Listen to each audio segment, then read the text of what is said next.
ในวันที่25มิถุนายน2026กลุ่มสื่อสากลได้สืบต่อเผยแพร่และฝึกอบรมระบบคุ้มครองใบเก็บเงินแบบอิเล็กทรอนิกส์หรือ e-tax invoice ให้หัวหน่วยธุรกิจอ้อมข้างเมืองศรีสัตนาคโดยการเข้าร่วมเป็นประธานของท่านทองมีดาวสุขรองประธานปกครองเมืองศรีสัตนาคท่านอนุวงศ์บัวพันธ์รองหัวหน้ากรมสื่อสากลกระทรวงการเงินและท่านสิงห์คำเดียริเฮอร์รองหัวหน้าแผนกการเงินนครหลวงเวียงจันทร์พร้อมด้วยคณะห้องการอ้อมข้างเมืองวิทยากรและนักสัมมนากรเข้าร่วม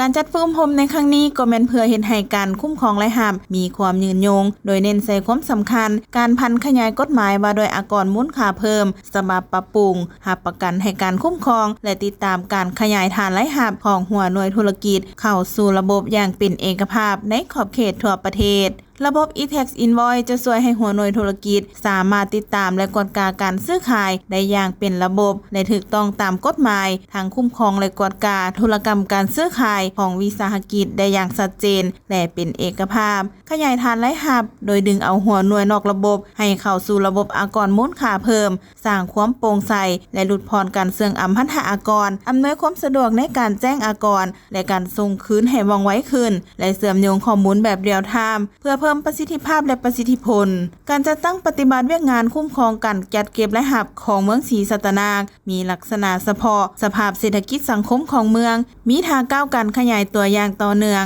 ซึ่งแสดงออกในตัวเลขแผนการและการจัดเก็บรายรับตัวจริงที่เพิ่มขึ้นเป็น99